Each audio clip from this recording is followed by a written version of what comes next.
नमस्कार दोस्तों, आपका हमारे चैनल पर एक बार फिर से हार्दिक स्वागत है। आप सभी का धन्यवाद कि आपने हमें इतना समर्थन और प्यार दिया है। अगर आप हमारे परिवार का हिस्सा नहीं हैं, तो अभी चैनल को सब्सक्राइब करें ताकि आप हमारे आने वाले सभी वीडियो को मिस न करें। क्या आप वित्तीय स्वतंत्रता प्राप्त करना चाहते हैं? क्या आप जानना चाहते हैं कि अमीर लोग पैसे के बारे में कैसे सोचते हैं और अपने धन को कैसे बढ़ाते हैं? अगर हाँ, तो यह वीडियो आपके लिए है।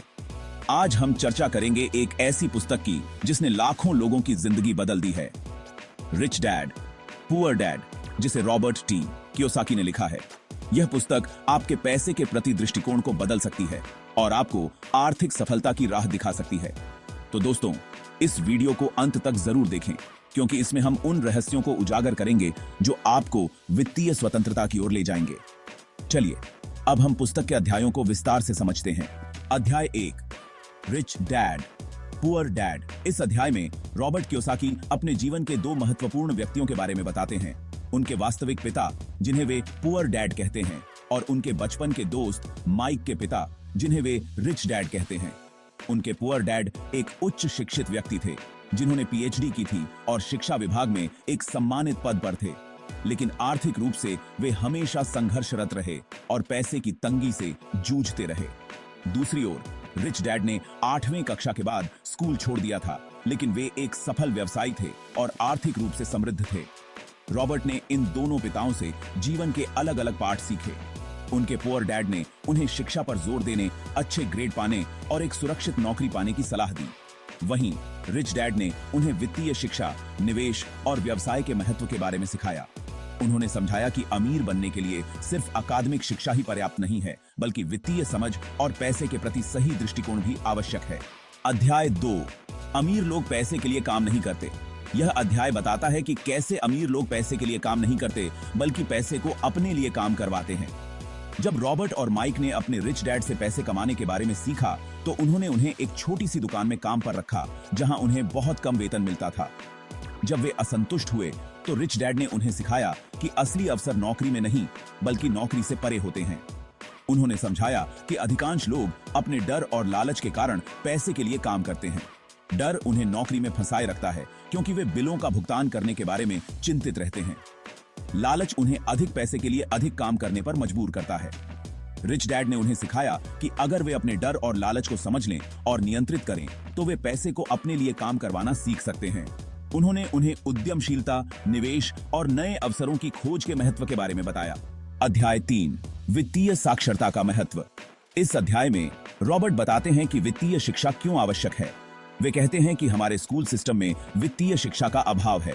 लोग डॉक्टर, इंजीनियर या वकील बनते हैं, लेकिन वे पैसे को प्रबंधित करना नहीं सीखते। वे संपत्ति और दायित्वों के बीच का अंतर समझाते हैं, जो वित्तीय सफलता का मूल है। संपत्ति वह है जो आपकी जेब में पैसे लाती है, जबकि दायित्व वह है जो आपकी जेब से पैसे ले जाती है। उदाहरण के लिए, एक घर जिसे आप खुद के रहने के लिए खरीदते हैं, वह आमतौर पर एक दायित्व है, क्योंकि आपको उसकी देखभाल, मरम्मत और ऋण का भुगतान करना होता है। लेकिन अगर आप उसी घर को किराए पर देते हैं, तो वह एक संपत्ति बन जाता है, क्योंकि वह आपको नियमित आय देता है। रॉबर्ट बताते हैं कि अमीर लोग संपत्तियां खरीदते हैं जो उन्हें आय देती हैं, जबकि गरीब और मध्यम वर्ग के लोग दायित्व खरीदते हैं, लेकिन उन्हें संपत्ति समझते हैं।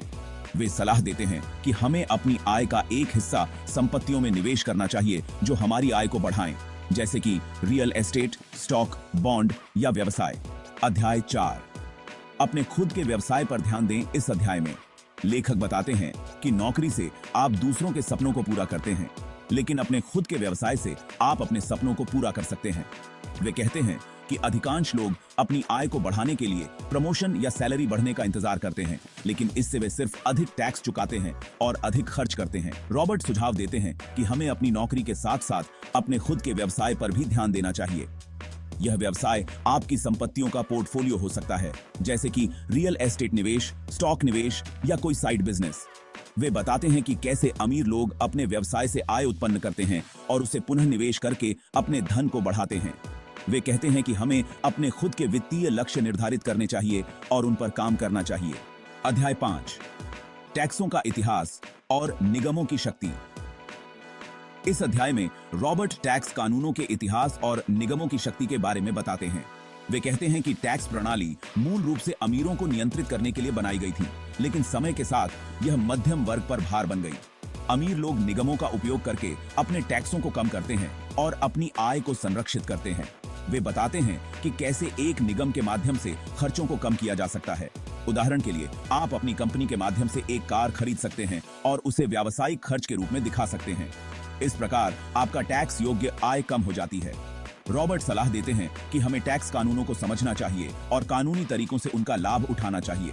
उन्होंने कहा कि वित्तीय बुद्धिमानी का एक हिस्सा यह है कि आप कानूनी ढांचे का उपयोग करके अपने धन को कैसे संरक्षित और बढ़ा सकते हैं। अध्याय 6, अमीर लोग पैसे का आविष्कार करते हैं। यह अध्याय बताता है कि अमीर लोग समस्याओं में अवसरों को देखते हैं और पैसे का आविष्कार करते हैं। रॉबर्ट बताते हैं कि कैसे उन्होंने कम कीमत पर बैंक द्वारा जब्त की गई संपत्तियां खरीदी और उन्हें सुधार कर उच्च कीमत पर बेचकर लाभ कमाया। वे कहते हैं कि बाजार में हमेशा अवसर होते हैं, चाहे वह मंदी हो या उछाल। अमीर लोग जोखिम लेने से नहीं डरते और नए विचारों को अपनाने के लिए तैयार रहते हैं। वे जोखिम प्रबंधन, निवेश की योजना बनाने और बाजार के रुझानों को समझने की महत्वता पर जोर देते हैं। वे सुझाव देते हैं कि हमें अपने वित्तीय ज्ञान को बढ़ाना चाहिए और नए तरीकों से पैसे कमाने के अवसरों की तलाश करनी चाहिए। अध्याय 7, काम करने के लिए न सीखें बल्कि सीखने के लिए काम करें। इस अध्याय में रॉबर्ट बताते हैं कि हमें विभिन्न कौशलों को सीखने के लिए काम करना चाहिए, न कि सिर्फ पैसे के लिए। वे अपने खुद के जीवन से उदाहरण देते हैं कि कैसे उन्होंने विभिन्न उद्योगों में काम किया ताकि वे बिक्री, विपणन, प्रबंधन और संचार कौशल सीख सकें। वे कहते हैं कि अधिकांश लोग एक ही क्षेत्र में विशेषज्ञ बन जाते हैं और अन्य कौशलों को नजरअंदाज करते हैं, लेकिन अमीर लोग विभिन्न क्षेत्रों में ज्ञान रखते हैं जो उन्हें अधिक अवसरों का लाभ उठाने में मदद करता है। वे सुझाव देते हैं कि हमें नई चीजें सीखते रहना चाहिए और अपने कंफर्ट जोन से बाहर निकलना चाहिए। इससे हम अपने व्यवसाय को बेहतर तरीके से चला सकते हैं और अधिक सफलता प्राप्त कर सकते हैं। अध्याय 8, बाधाओं को पार करना। इस अध्याय में रॉबर्ट 5 प्रमुख भावनात्मक बाधाओं के बारे में बताते हैं जो हमें वित्तीय सफलता से रोकती हैं। पहला, डर। पैसे खोने का डर हमें जोखिम लेने से रोकता है। रॉबर्ट कहते हैं कि असफलता से डरना नहीं चाहिए क्योंकि यही सीखने का तरीका है। वे बताते हैं कि कैसे जोखिम लेने से नए अवसर खुलते हैं। दूसरा, संदेह, आत्मसंदेह और दूसरों के नकारात्मक विचार हमें आगे बढ़ने से रोकते हैं। वे कहते हैं कि हमें अपने विश्वासों पर कायम रहना चाहिए और सकारात्मक सोचना चाहिए। तीसरा, आलस्य, महत्वपूर्ण कार्यों को टालना हमारी प्रगति में बाधा डालता है। वे सुझाव देते हैं कि हमें प्राथमिकताओं को निर्धारित करना चाहिए और अनुशासित रहना चाहिए। आलस्य को दूर करने के लिए हमें अपने लक्ष्यों को ध्यान में रखना चाहिए। चौथा, बुरी आदतें, जैसे कि खर्चों का नियंत्रण न होना या बचत न करना। रॉबर्ट सलाह देते हैं कि हमें अच्छी वित्तीय आदतें विकसित करनी चाहिए, जैसे कि नियमित रूप से बचत करना और खर्चों को नियंत्रित करना। पांचवा, अहंकार, यह हमें सीखने से रोकता है। वे कहते हैं कि हमें हमेशा नया सीखने के लिए तैयार रहना चाहिए और अपने अहंकार को किनारे रखना चाहिए। ज्ञान की खोज में विनम्रता आवश्यक है। अध्याय 9, शुरुआत करें। अंतिम अध्याय में रॉबर्ट हमें प्रेरित करते हैं कि हम तुरंत कार्रवाई करें। वे 10 कदमों का विवरण देते हैं जो हमें वित्तीय स्वतंत्रता की ओर ले जाएंगे। पहला, एक बड़ा कारण खोजें। अपने जीवन में एक ऐसा उद्देश्य खोजें जो आपको प्रेरित करे।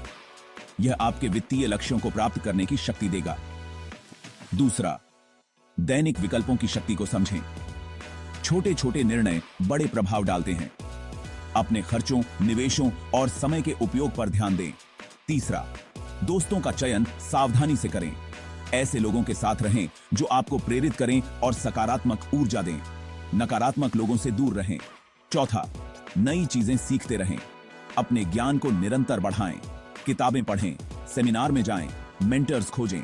शिक्षा एक सतत प्रक्रिया है। पांचवा, स्वयं को अनुशासित करें। अपने लक्ष्यों के प्रति समर्पित रहें और अपने समय का प्रबंधन करें। अनुशासन सफलता की कुंजी है। छठा, असफलताओं से सीखें। असफलता को सीखने का अवसर मानें, न कि रुकावट। हर असफलता में एक सीख छिपी होती है। सातवां, अपने आप को प्रेरित रखें। सकारात्मक सोच रखें और अपने सपनों को याद रखें। प्रेरणा को जीवित रखने के लिए विजुअलाइजेशन तकनीकों का उपयोग करें। आठवां, शंकाओं को दूर करें। नकारात्मक विचारों को पहचानें और उन्हें दूर करें। आत्मविश्वास बढ़ाने के लिए सकारात्मक पुष्टि का उपयोग करें। नौवां, एक शिक्षक खोजें। मेंटर्स या कोच ढूंढें जो आपको मार्गदर्शन दे सकें।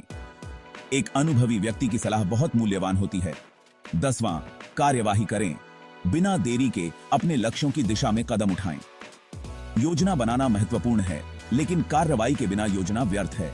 निष्कर्ष। तो दोस्तों, रिच डैड पुअर डैड सिर्फ एक पुस्तक नहीं है, यह एक मार्गदर्शिका है जो हमें वित्तीय स्वतंत्रता की ओर ले जाती है। यह हमें पैसे के प्रति अपनी सोच को बदलने, नए अवसरों को पहचानने और अपने वित्तीय भविष्य को नियंत्रित करने की प्रेरणा देती है। अगर हम इन सिद्धांतों को अपनी जिंदगी में लागू करते हैं, तो हम भी आर्थिक सफलता प्राप्त कर सकते हैं और अपने सपनों को साकार कर सकते हैं। अगर आपको यह वीडियो पसंद आया हो तो इसे लाइक करें, अपने दोस्तों के साथ शेयर करें और हमारे चैनल को सब्सक्राइब करना न भूलें। नीचे कमेंट में बताएं कि आप अगली बार किस पुस्तक की समीक्षा देखना चाहते हैं। आपके सुझाव हमारे लिए बहुत मूल्यवान हैं। धन्यवाद और मिलते हैं अगले वीडियो में।